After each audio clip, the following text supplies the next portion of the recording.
Good morning, my lovelies. Let me first explain to you guys a new thingy that we have. On the top left corner, you can see some words. That's from yesterday's class. We had a simulation class, and I had the students write about what they were going to do in their homework. I am going to show you guys how you can write things so you can answer questions when I ask you questions. So you remember the voting thing, right? Let's everybody vote green to convince me that you remember the voting thing. So you could either write on the channel that you're voting green, or you could just send a direct message to the bot saying that you're voting green. And now if you want to send some text to that thing, let me reset the thing so that it's going to be blank for just for you. You can send a direct message to the bot with some information you would like to appear on the tag cloud. So what we could write there is what you think an algorithm is. I'm just going to write algorithm. You guys can think about a definition of what algorithms are, and then write that there.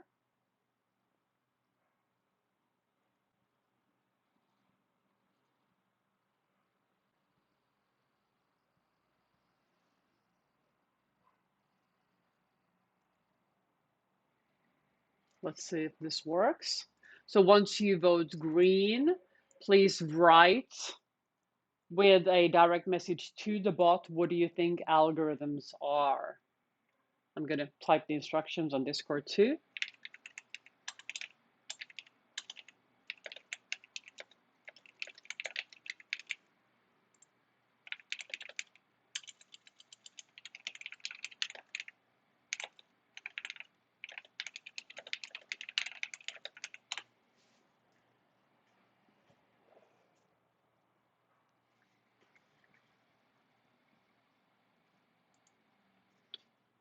So all the stuff that you are writing, you could also write it through the website thingy that was just linked by Ulysses.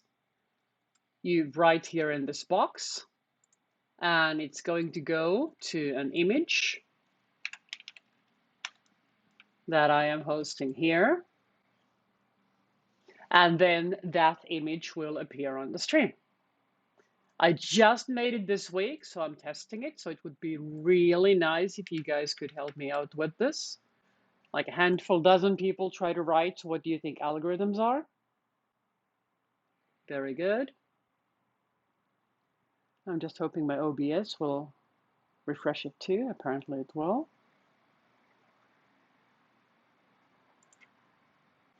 Anybody else?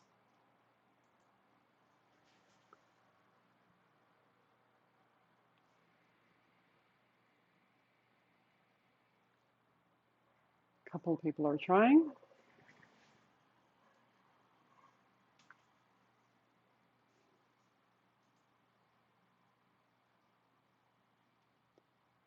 Very good. So algorithms are lists of steps, they're instructions. Technically, compilation is an algorithm, and algorithm is technically a compilation of steps to complete an activity. Yep, we are doing well. You guys can keep writing, and I am going to head to the whiteboard. We're going to first talk about what's the knapsack problem. And then after we have established what's the knapsack problem, we are going to look at a code that solves the knapsack problem with an algorithm that's relatively efficient.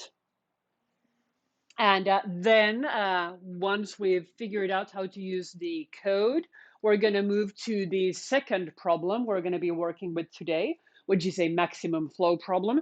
And we're going to do the same sequence. I'm first going to go to the whiteboard, explain the problem, and then we're going to work with the code. Neither one of these problems are the kind of problems that it's a good idea to answer them by hand.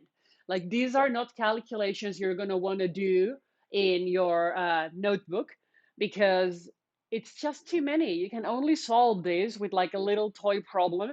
You cannot really solve a practical instance with pen and paper, but you can with code. That's why we're going to be practicing with code. So let's start with the whiteboard today.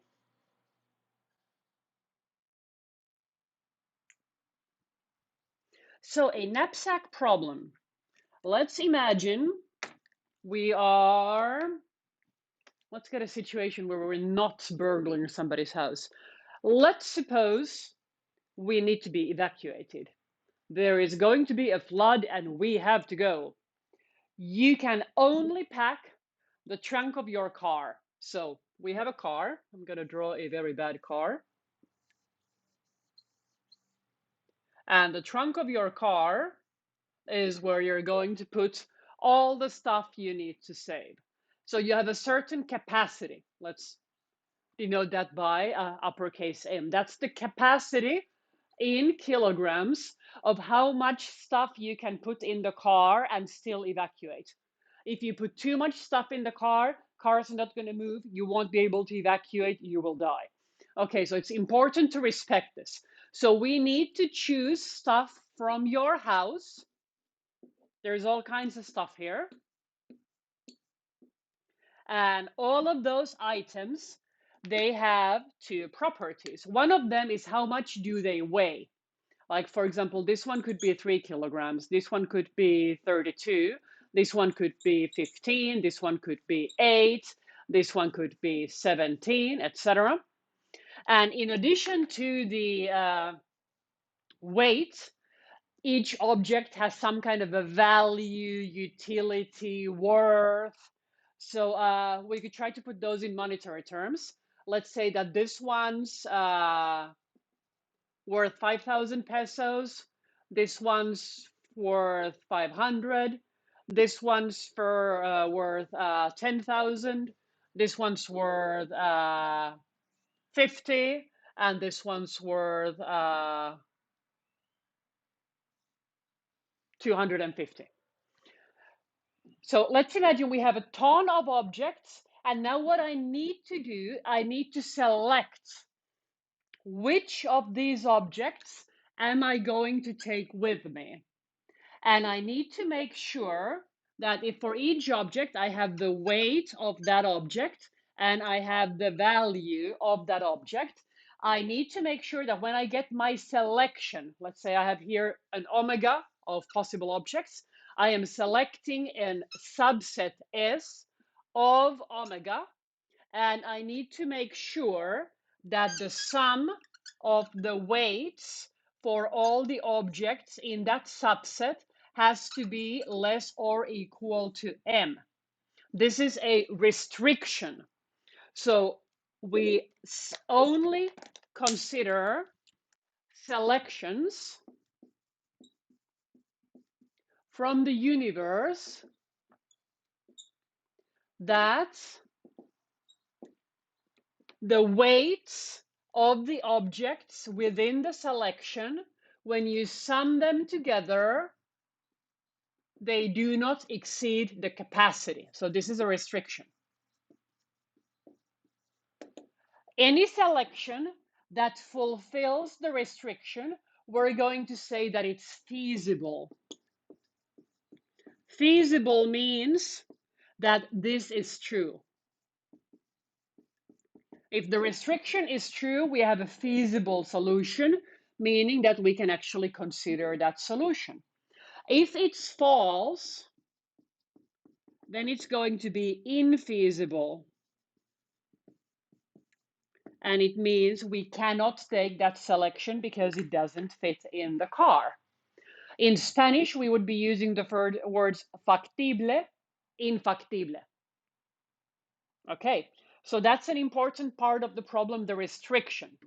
So this thing here, this is the problem instance. The problem instance is what's the capacity and what are the weights and what are the values. Given a list of weights and values, given the capacity, our problem consists in making a selection that fulfills the restriction. And then comes the final twist to the problem. We also want to maximize the total value. So I would want that selection among the feasible selections that gives me the highest total value of the objects. So this thing here, it's called the knapsack problem. That thing doesn't fit anymore. Knapsack.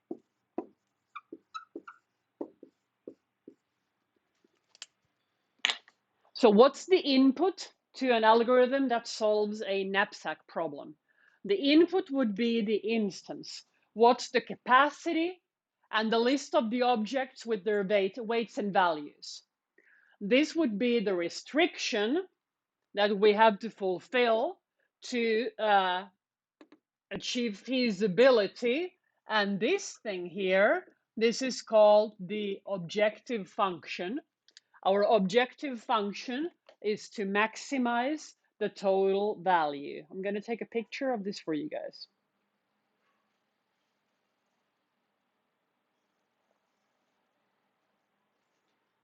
Did somebody already tell Paulina what we're doing?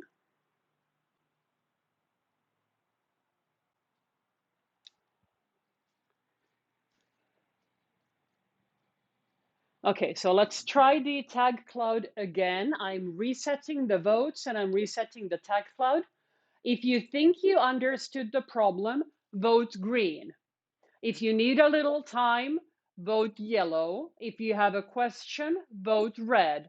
And try to write in your own words, what do you think the knapsack problem is? Like, what does one need to do with this problem? When I have a feeling that most of you have understood what we're working with, then we can start playing with the code. It's often kind of pointless to try to run a code when you don't really know what it's for. So it's very important, even when you're studying on your own, whenever you're presented with an algorithm or with a problem, first try to understand what's the instance, what's the information we are given. Then try to identify, are there any restrictions? Are there any rules I have to fulfill? What's the purpose? What's the goal? What's the objective? In a multi-objective problem, we could have several of these. It's also often the case that we have several restrictions. And then once you've understood what's going on with the problem, then you can start looking at the algorithm. And when you're looking at the algorithm, it's important to identify what's the input and what's the output. What do I have to give the algorithm? In this case, I have to tell it what's the capacity, what are the weights, and what are the values. What's going to be the output? If it's a constructive algorithm, it would give me the selection. If it's a decision problem, it would be telling me whether or not it's possible to make a choice that gives at least a certain amount of value. And we're going to be using an optimization problem, meaning that we are going to obtain what's the highest value we can achieve.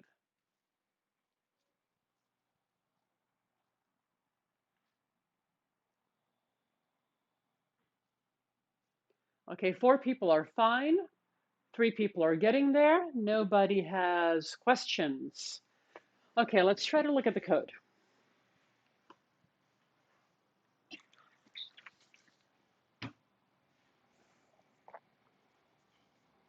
So I linked you guys the code a little bit before I started class today. Let's dig it out.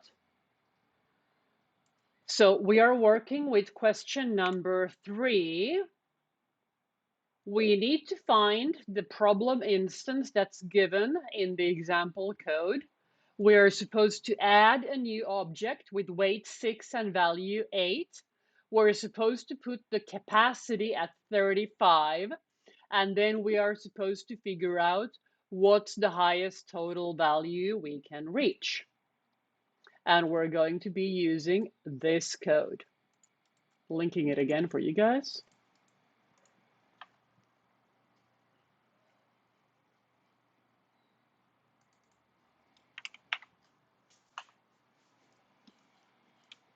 So let's first do it in the online Python, then we'll do it on the locally installed Python.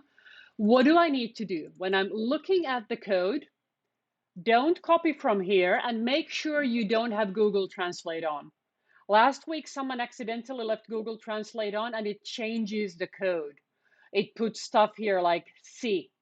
suma, para. Nothing is gonna work if that happens. You never ever want to Google Translate source code. I clicked on the button that says raw, so it's easier to copy paste. I'm going to do a Control A, Control C, or Command A, Command C since I'm on a Mac to copy this whole thing. And when I've copied the whole thing, I go here to the online Python. I also linked it earlier. And I paste the whole code here. Now it looks a little funky because it's cut off because this bar is slid to the other extreme. But I have here the entire code that I just copied. If I want to see what it does, I can run it. So it says that the optimum has a total value of 75 and a total weight of 24. And here it says that the capacity, it used to be a 25. In my homework, it says I'm supposed to change it to 35. So let's change the capacity to 35 and I run again. I get more value because I now have a higher permission to take more objects with me because I have a higher capacity. The other thing that the homework is telling us is to add an object. It says I need to set a new object there. It's going to weight 6 and have a value of 8. So these are the objects. So I want to put there a 6 and an 8. Let's put it in the beginning. Try not to mess up the parentheses entirely. A 6 and an 8. Now, how do I know which one is the weight and which one is the value? I can read the code for a little bit. It says here that the total weight is the sum of the first attribute of each object, whereas the total value is the sum of the second. So I know that the first one has to be the weight and the second one has to be the value. So it's going to be a 6 and an 8. And notice there has to be a parenthesis in the very beginning to match the parenthesis in the very end. So it's a long parenthesis containing little parentheses. Now I've added the new object that the homework wants me to add, and I run it again. So now it says that my optimum is a 90. And the changes that I made, I'm going to take a little screenshot here. The changes that I made were the capacity, I upped it to 35, and the new object that I added in the beginning. Let's put the screenshot on Discord. And then we're going to try the same exact thing on a locally installed Python. So I'm going to open idle. I'm going to put it into a file to struggle a little bit less. Pasting here the original code. I should still have it on clipboard, but I don't. I don't know what I did. Let's go get the code again.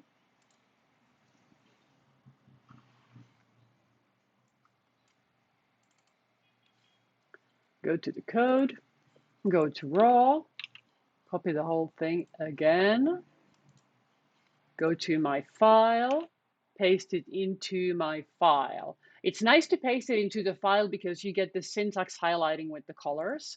We wanted to put here the 35 because this one is the capacity. And then here in my R key is still broken on this keyboard. Here I wanted to add the new object. It doesn't matter where I put it. I could put it in second place too, because this is just a listing of objects. It's going to weigh 6 and its value is going to be 8. Then I'm going to press F5. It asks me to save. I'm going to save. We're going to give it some name. It could be mochila. I'm replacing it because I already had a mochila. And this is where it shows that the value of the optimum is now 90. Closing idle. So you write 90 in the box. Let me reset the votes. When you've managed to grade yours, remember your data is different. You need to look at your own capacity and your new object. They might not be the same as mine. Please vote green. If you need a little bit more time, yellow. If you have a question, red.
We have very few participants today. We usually have like 20 people. Now I have like 7.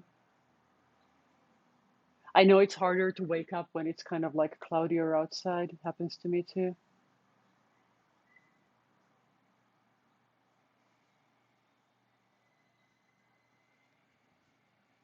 If you get any errors from your Python and you have no idea why, please take a screenshot or just copy paste the error to the channel so we can look at it.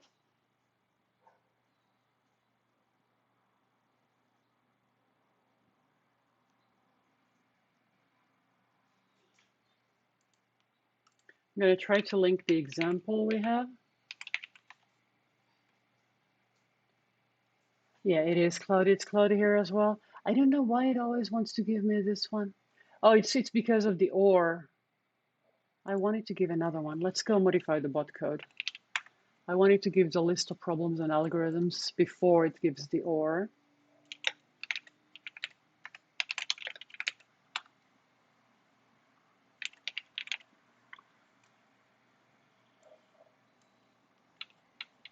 So this one, algoritmos, I have to move it so it's before the or, so it doesn't match the or. I have to match it there. Let's restart it.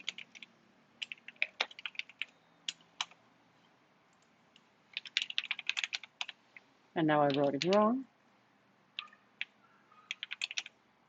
Actually, let's just make this like idiot friendly. As long as you manage to write alg, it should give you that one.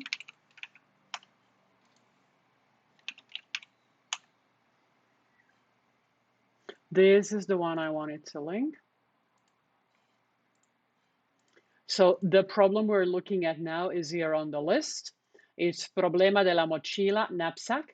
We have a capacity. We have a list of objects. That's the problem.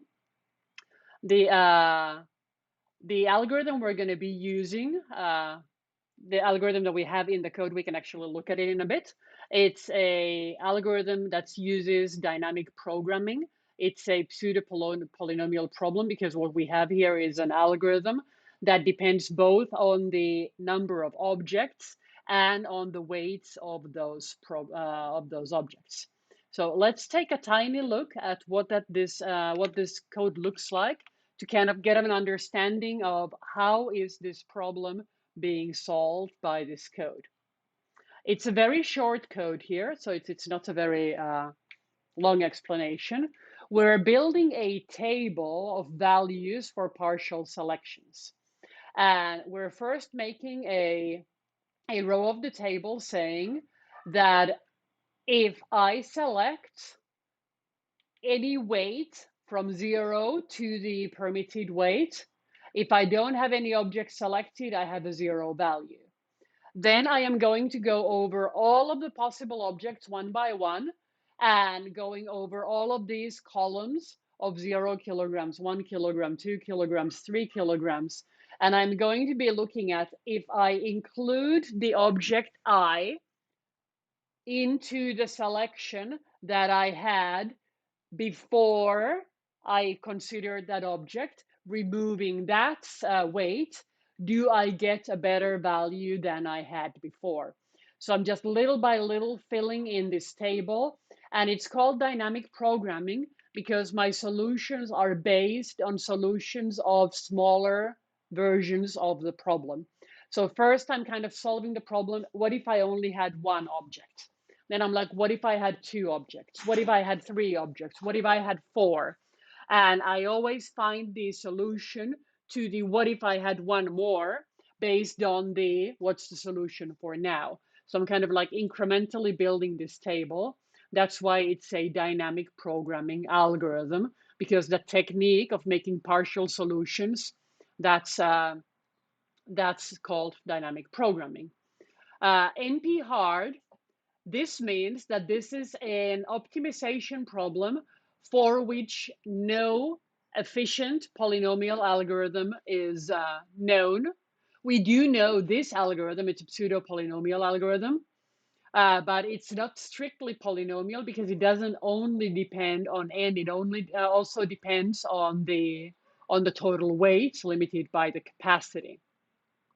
You don't really have to be like a total expert on what's P and NP and when something's NP complete and when something's NP hard. But it's a good idea to start of like getting used to the terminology that if we know an efficient algorithm, then we're just going to talk about the asymptotic complexity of the algorithm.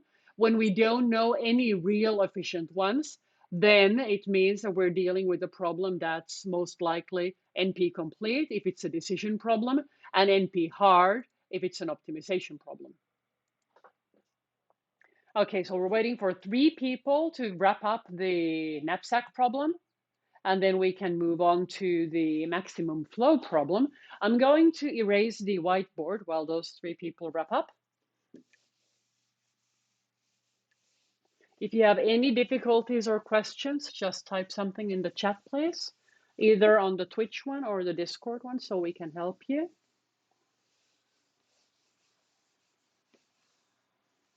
If you're using idle on your computer, the most important thing is to put the code in a file, change the capacity, add the object, press F5, save, and then look at the other window because the response goes into the console. It doesn't go in the file.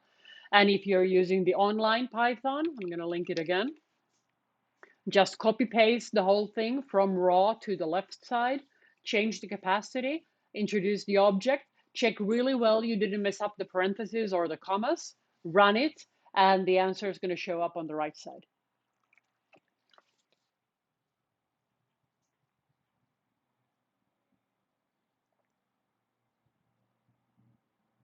Once you get the hang of this, it's going to be much easier to do the other problems.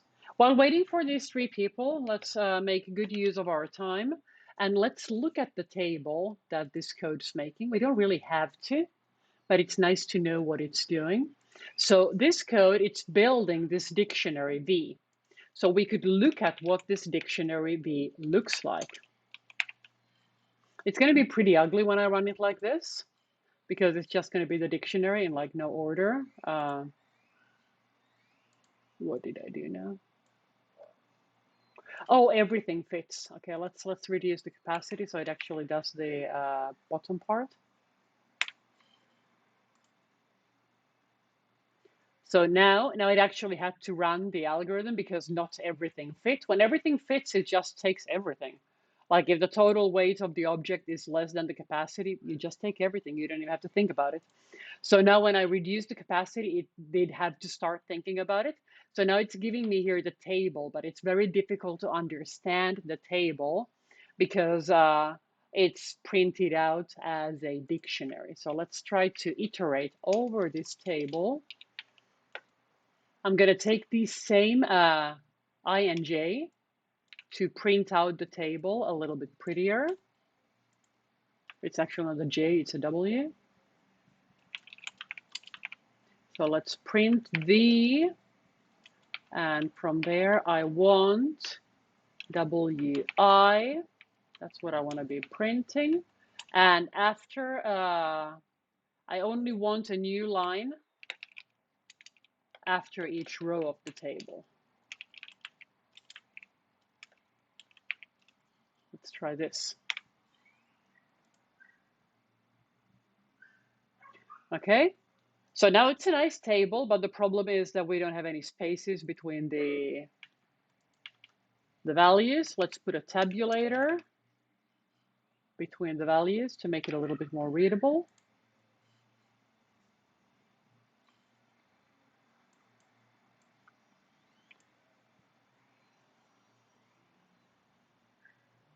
Okay, you can easily see that the table is so big I can't actually fit it with this font size. So let's try to reduce the capacity to make it a little bit smaller, because you can notice that the number of columns depends on the capacity. So if I bring the capacity down, I should get a smaller table. It's still too big. Capacity 12.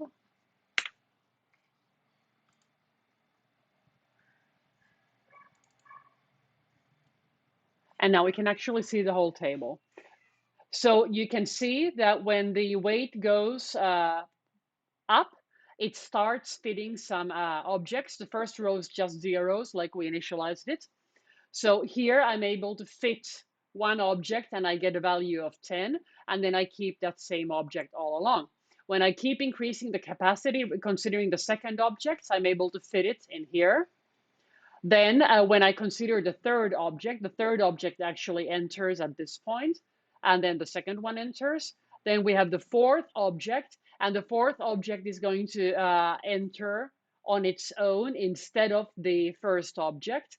And then at some point, we're able to fit in the first one, and then we're going to swap it out for something else. And this is how it's going to be building. Like first, it's just the zeros.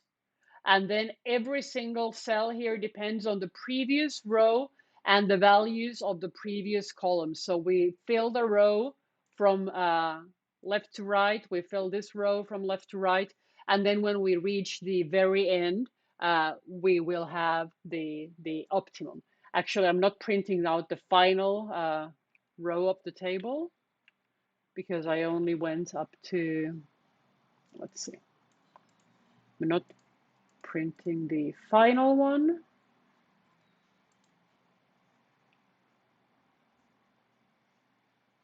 Because it goes to up to I plus 1. So let's go I plus 1 here to look at the final row so we can actually see the row that contains the optimum. So this cell here contains the optimum. And this is why we're not going to do this on the whiteboard. Like even when I'm using a tiny little capacity of 12, it's a huge table with tons of steps. And if I take it up to a more reasonable capacity, I'm actually going, I would have to reduce the font size here. We can, but I have to remember to do it again. Where are my preferences? Idle preferences, font size. Let's go down to 14. You can't see anything anymore, but it's on purpose because I need to print a really large table.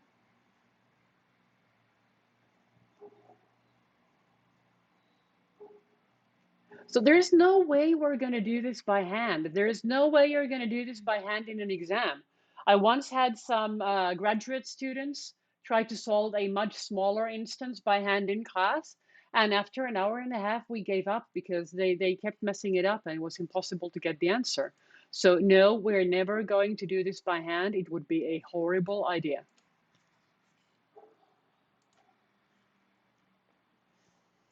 We still have 3 people in yellow, so I guess they maybe gave up. So let's continue to the next topic. I'm resetting the votes.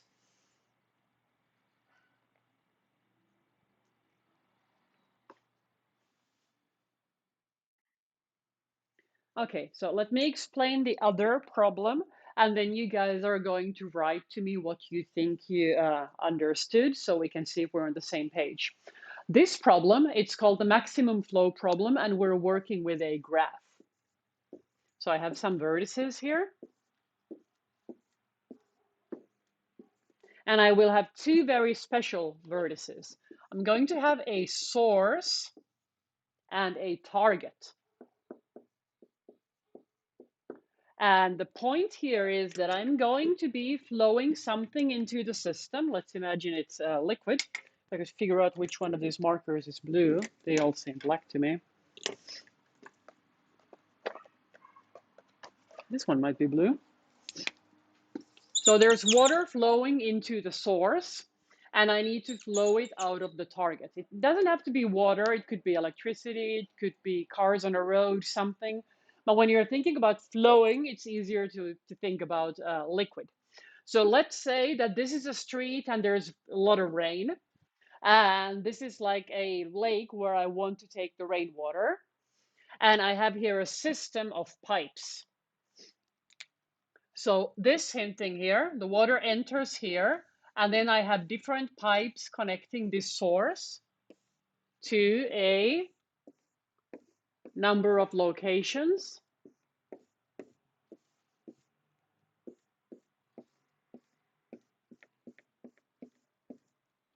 And now what I need to do is that I need to take all of this water that's going here, and it's not all going to fit through a single pipe because all of these pipes, they will have their capacities. So let's say this pipe here has a capacity of, I don't know, 5 cubic meters per second. This one has an 8, this one has a 2, this one's a 4, this one's a 6, this one's a 3, this one's a 9, this one's a 7, this one's a 3, this one's a 4, and this one's a 5, this one's a 2, this one's just a 1, and this one's a 4. So now what I'm trying to figure out is what's the largest amount of water I can make go through this system so that whatever I put through the source will come out the target. I cannot store water anywhere in the system. So in all of these inner nodes, the amount of water that comes in must match the amount of water that goes out. There is no storage. So every single vertex will give me a restriction saying that incoming has to match outgoing, and every single edge will give me a restriction. I need to respect the capacity of every single edge. And I'm trying to maximize the amount I push through here, and that amount has to come through here. Nefer, what's going on? I think my cats want to play fetch, but they will have to wait. Okay, so let's try. Let's just try by hand. This is not going to be an optimal solution, but let's make a feasible solution, seeing that if we just by hand put stuff in here, what's going to happen? So let's say I'm going to send 5 units here because this pipe manages 5. So I'm sending 5 there. Where do those 5 have to go? I could send 5 of those 5 here because this one has a capacity of 8. I have here a tube that I forgot to give it a capacitor. Let's put a 3 there. Okay, so that's good. 5 goes here, 5 continues here. But now I'm in trouble. There's only capacity for 2 here. So I cannot send 5 here because there's nowhere to go for those 5. So I can't send 5 even though it's a capacity of 8. I can only send 2 because there's only space for 2 over here.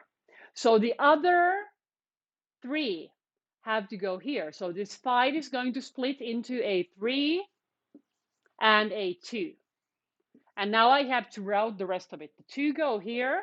So then those 2, I could send them over here and they would make it all the way to the target. So I've now been able to send these 2 units here, but I still have these 3 who haven't made it to the destination.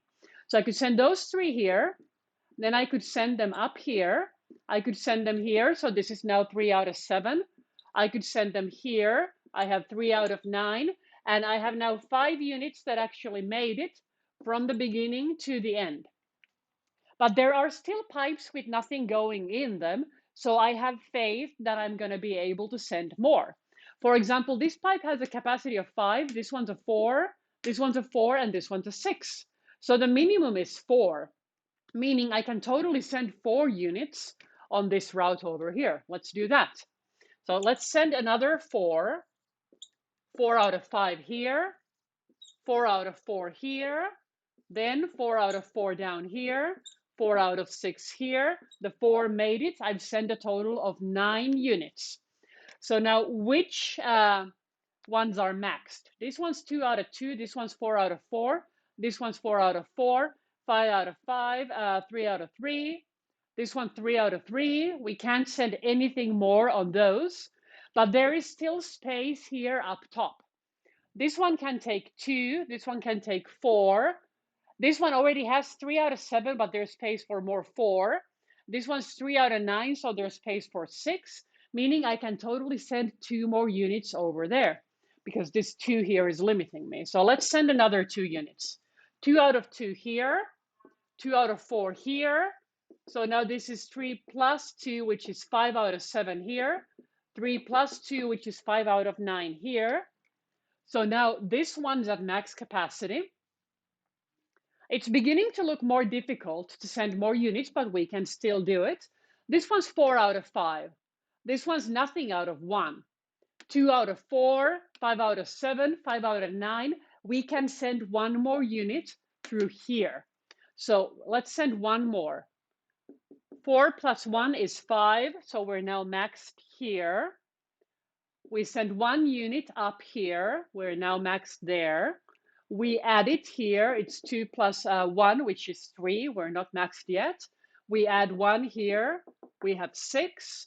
we add 1 here, we have 6.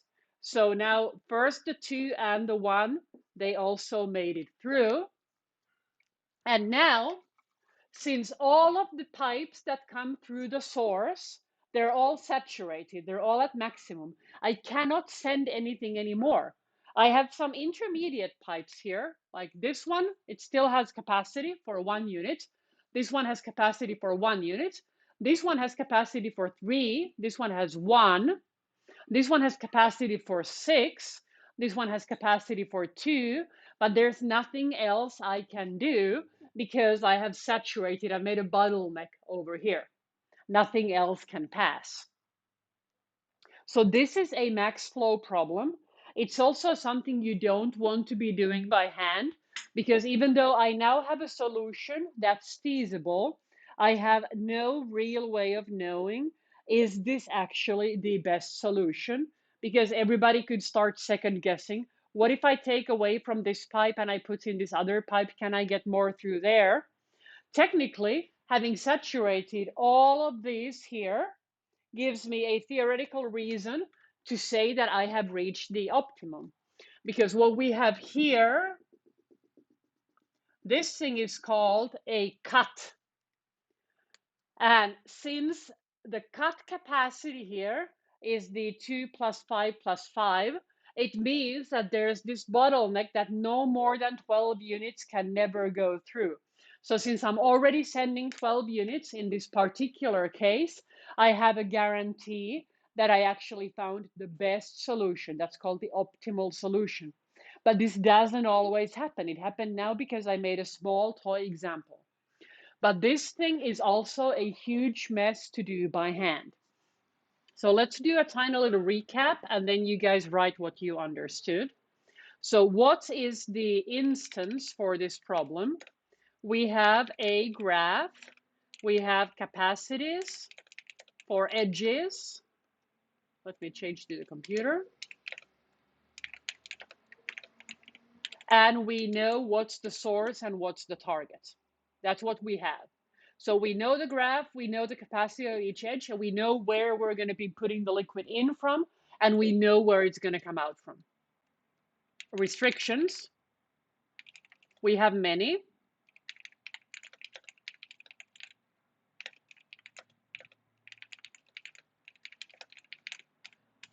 At each edge, I need to respect the capacity. At each vertex that isn't source or target, let's add that note there.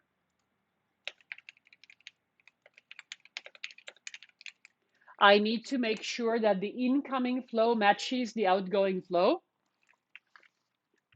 What's my objective?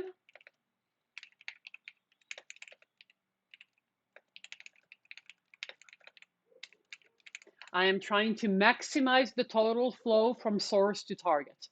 So that's what we're doing. And this one's called the maximum flow problem. And we're going to use an algorithm that's going to be called the Ford-Fulkerson algorithm. That's going to be an efficient polynomial algorithm. It's on our list here.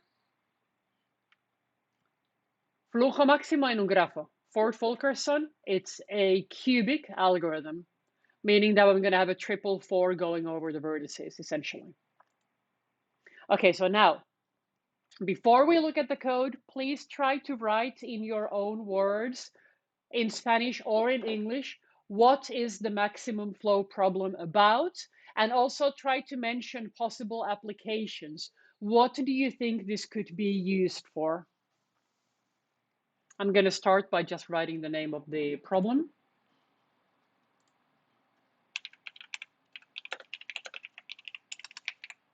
And the algorithm. I'm so bad at typing. Okay, so I typed that. You guys type what you think this thing is about.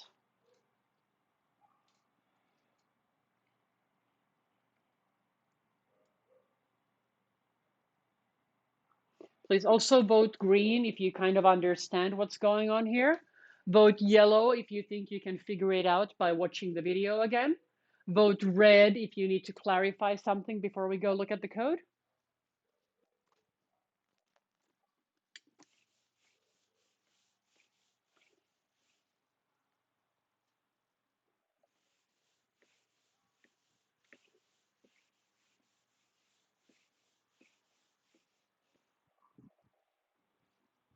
I hate it how the votes update more frequently than the tag cloud. I have no idea why.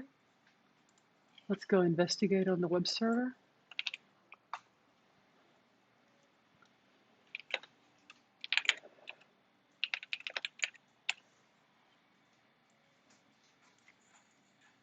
So the votes refresh every 5 seconds.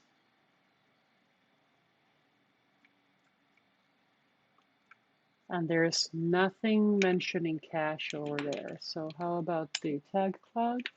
It updates, but it updates much slower. It's bothering me.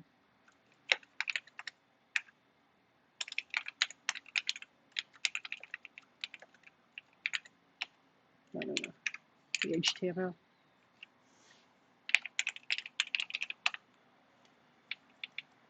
It's supposed to be refreshing more often. It's not supposed to be cached.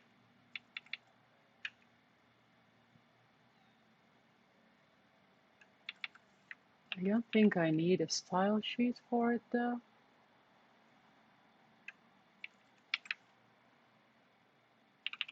Maybe I don't need the div either.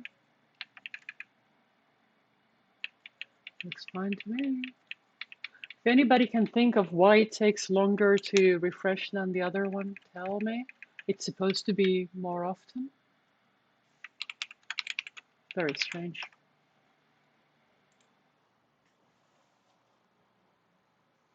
So other than liquids, what could we be routing? Try to be creative.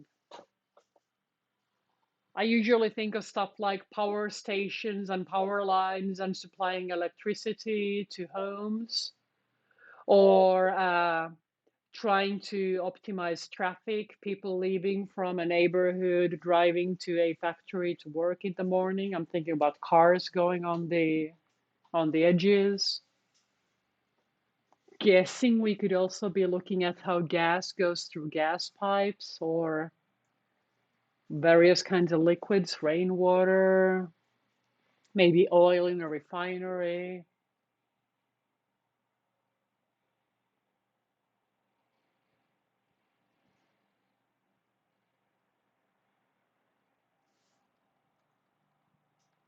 Either you guys aren't writing or this thing isn't updating. Oh, someone wrote something.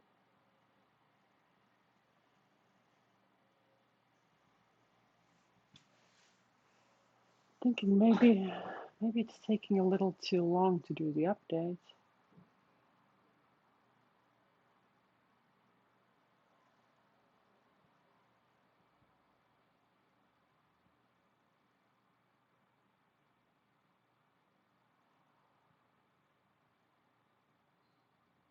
I should probably change it so that the thing that gets the response doesn't draw the tag cloud, but there's like a cron job that draws the tag cloud.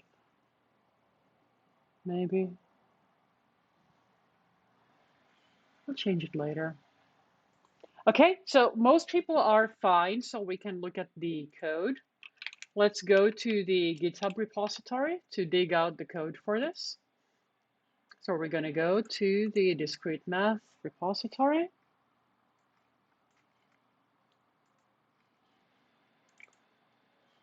We're going to go to the homework problems. We're going to find the Ford-Fulkerson algorithm. It's in the ff.py. It has a subroutine that does what I was doing on the whiteboard. It tries to find a path where you can still fit more flow. And this is the algorithm itself. What we're doing here is that while there are still paths where we could put more flow, we're going to increment the flow. And on the very end, there's going to be the data for an instance, not the same one I improvised on the whiteboard. And it's going to say what's the source, what's the target, and then it's going to call the algorithm given the edge capacities, the source and the target. And it's going to print out what's the maximum flow. So let's take the raw so we can copy and paste this thing and go to our idle.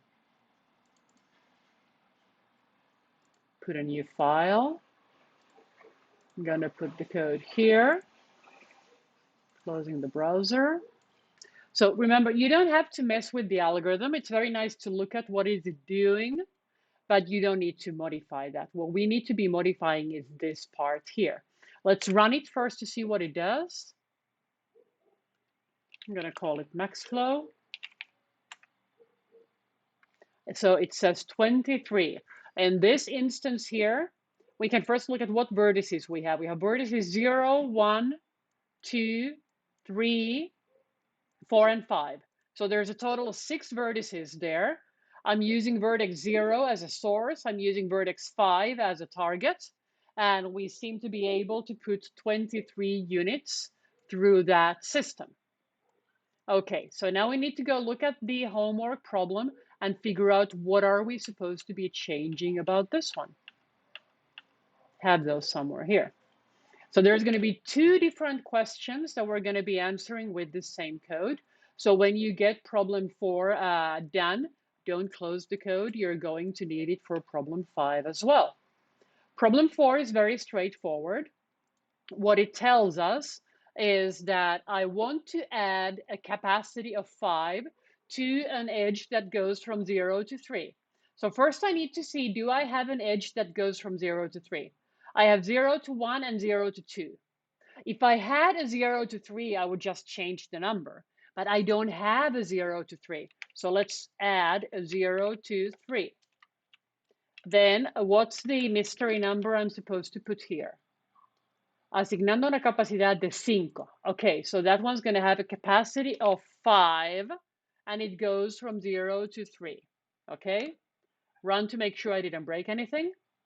The flow has now changed, but we need to read the whole question. What's the value for the optimum if source is 1 and target's 4? Okay, source is 1, target's 4. Then I run it again, and it says 14, which is the value that I wanted.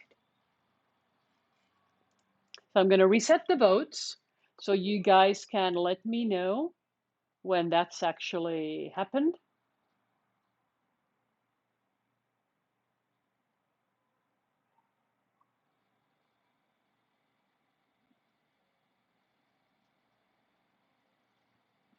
So remember 2 things. First, you need to see, does the edge exist that you're supposed to modify? If it's already there, you change the capacity. If it isn't there, you will add a new one. Once you've done that, you change the source and the target. I'm going to take a screenshot of that so you don't forget it. And then you run the code.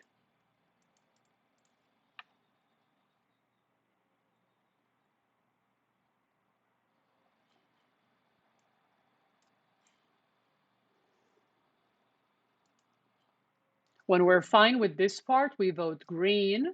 And when we've gotten that far, we're going to start looking into how do I need to change this code to answer question 5.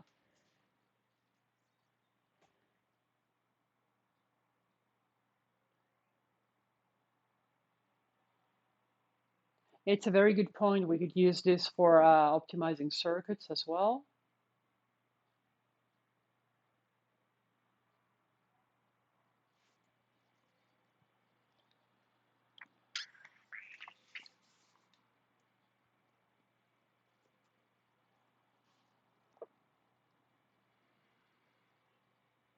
One person's fine. Now be very careful with the notation of the capacities. Notice that it starts with a curly brace, so it must end with a curly brace. Don't mess with those. Leave those in place. Every single edge first has the parenthesis. Where is the edge going from? Where is it going to? Then there's a colon, and then there's the capacity. So it's from where to where, how big's the pipe? From where to where, how big's the pipe? And when you're looking at your homework, it doesn't say adding an edge. It says assigning a capacity. So it means if you already have the edge, you modify it. You only add it if you didn't have it yet.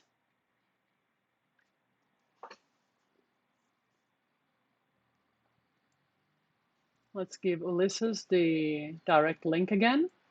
The direct link was already given in the beginning of this morning, over here somewhere. It's this one.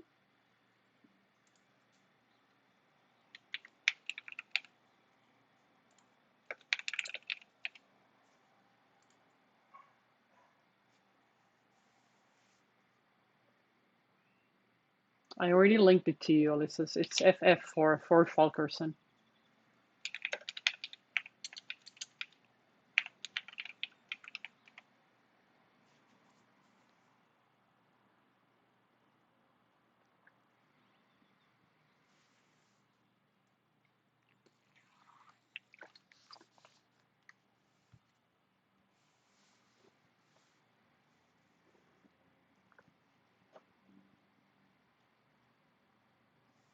All of this stuff actually is in the study material. I know you guys are not big on studying, but let's go look at it.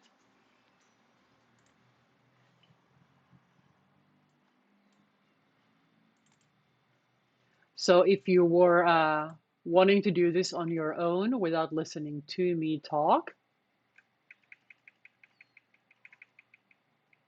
this is the part where this whole thing is explained. There's a little drawing, there's the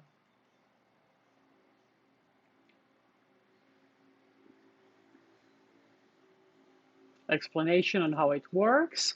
And then it says, el algoritmo de Ford-Fulkerson es entonces el siguiente. And this thing here is a link to the code. Let me take a little screenshot. Maybe somebody decides that they actually want to read this.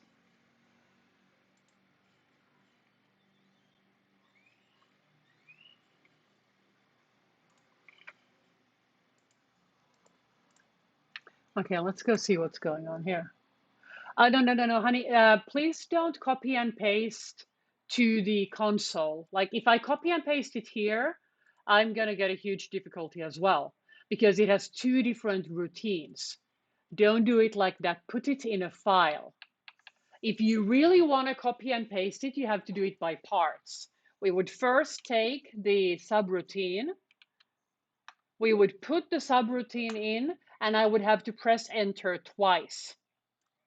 And then after the subroutine, I would have to copy separately this next subroutine, press enter twice. Then I could take this stuff here. So if you want to put it in the interactive one, you need to do it by parts because it has several subroutines. When you're dealing with the long code, it's always much better to put it in the file because you get the little colors. It's easier to edit. It's easier to go back to change something, and you can just rerun it with the F5.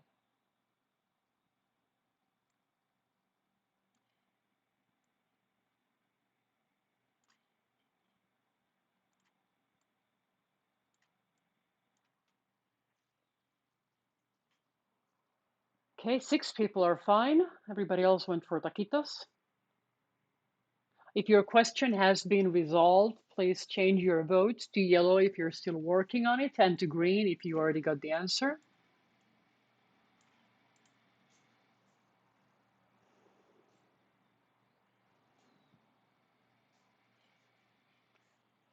While people are working, let me reset the tag cloud.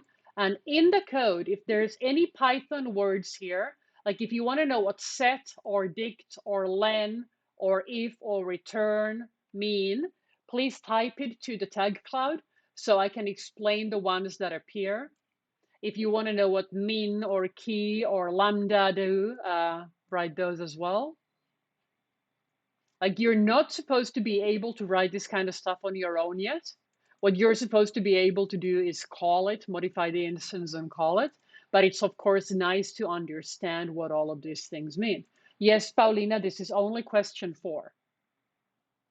When we're done with question 4, we're going to use the same code for question 5, so please don't close it.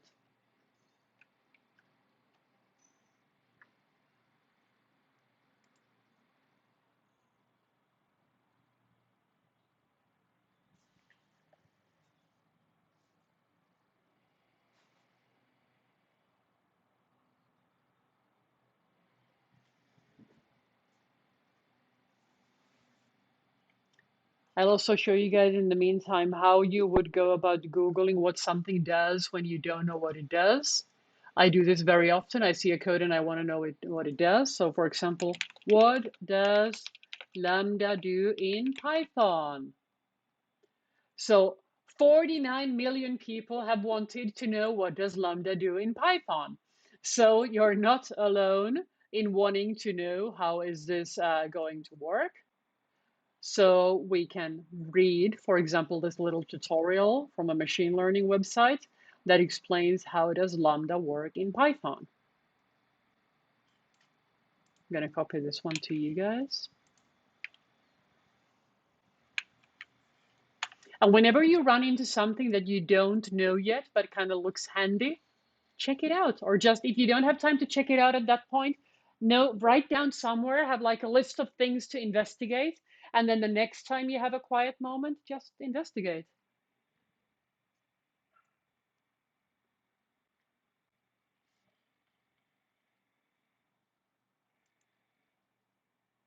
Okay, we're waiting on one person.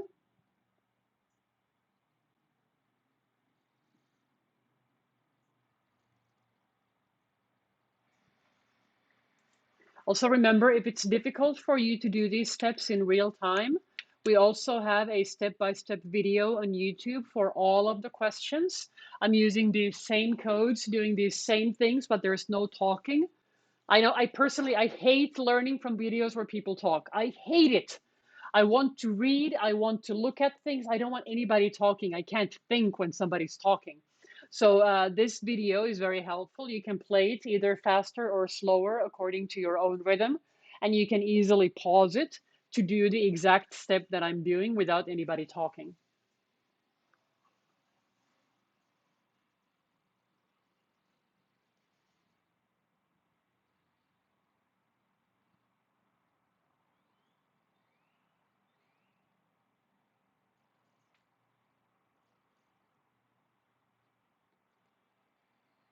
I would like to think we're safe to continue.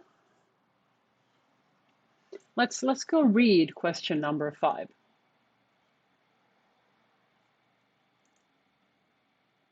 Oh yeah, we can do a typo correction too. Thank you, Hayr. Let's do that first.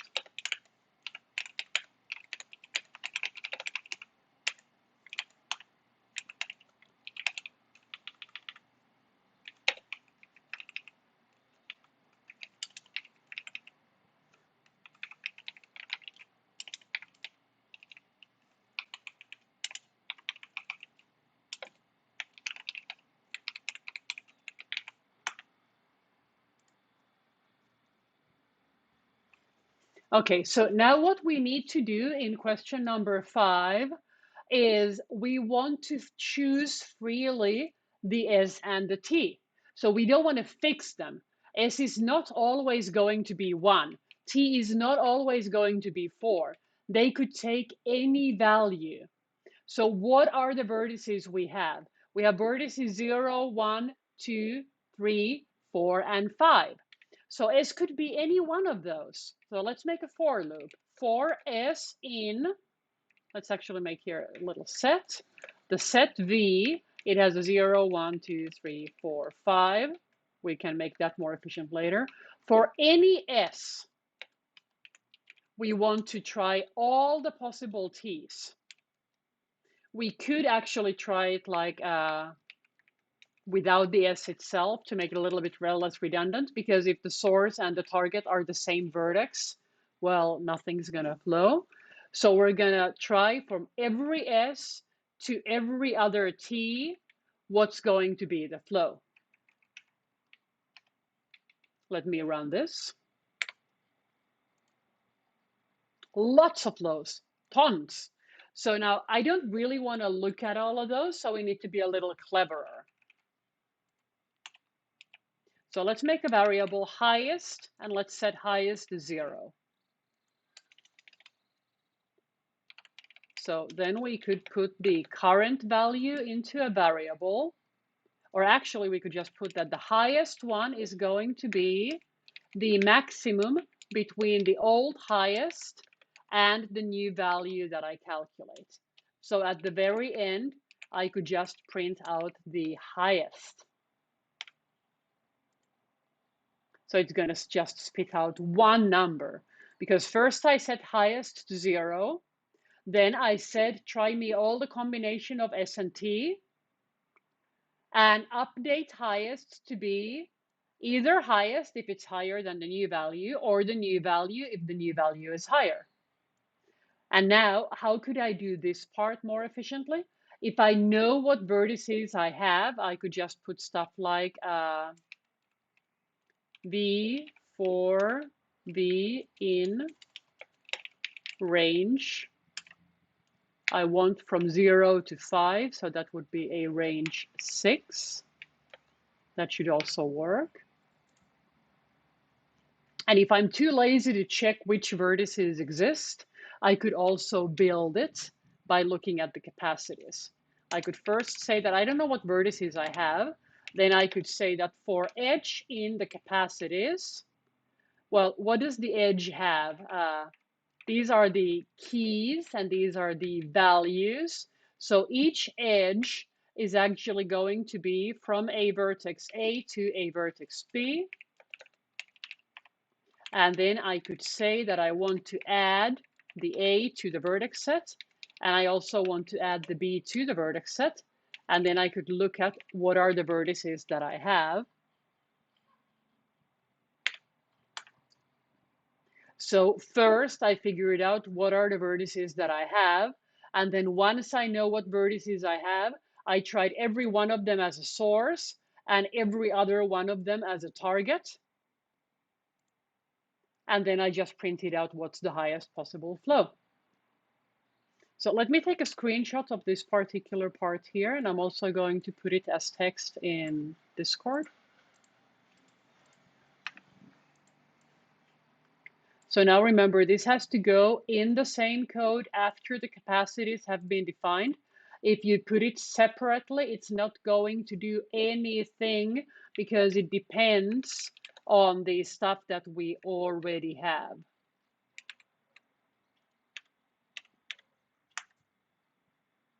Now I did something horribly wrong. There we go.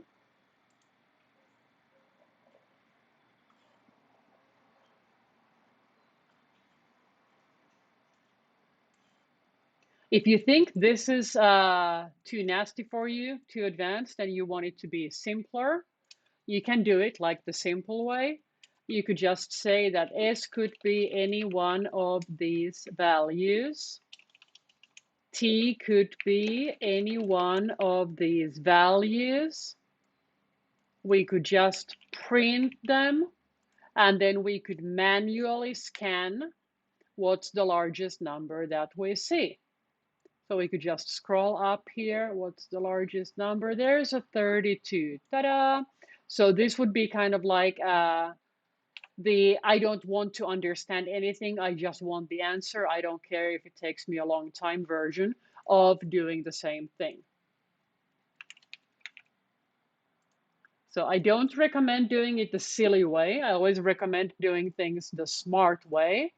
But I understand that sometimes life is overwhelming and you just can't think because you didn't really sleep enough, you didn't really do anything enough, and everything is bad. So let me reset the votes. When at least question 5 in homework 4 is good, vote green, even if everything else in life is kind of shaky right now.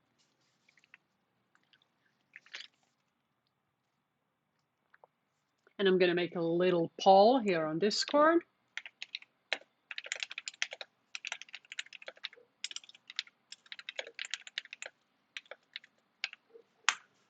If you have already completed homeworks 1 through 4, vote green. If you need help in any of the questions of the homeworks 1 through 4, vote question mark. If you haven't finished them, but you think you're going to be able to do it on your own, confused face.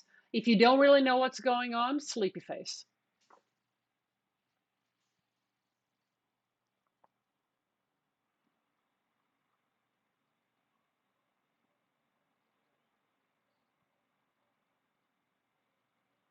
Next week, we're going to start working with the last homework. After we finish the last homework, you guys can start working on your final projects. It's a good idea to read the instructions. And if you already have ideas for projects, you can start writing those in the tag cloud. They're not going to be registered until you're done with the homework. If you already finished your homework, then you can send me a message saying that you finished your homework. I would appreciate it first being on the channel, simply tagging me and saying what your topic is, mentioning that you finished all the 50 points from homework. And then when I approve your topic, then you will need to send me a direct message because I'm going to need to know stuff like how many points do you think it's going to be worth, and what your student number is, and if you're M4 or V1. But first on the channel, we're going to talk about your ideas for the topics. I'm not going to give anybody a topic. Everybody's going to pick their own topic. And how to pick a topic? Well, when you've done the homework, you should have tons of ideas. If you don't have tons of ideas, first you're going to read the material for a while. When you've actually understood the study material, you should have like 1,000 ideas. And we're just going to pick one of those for the project.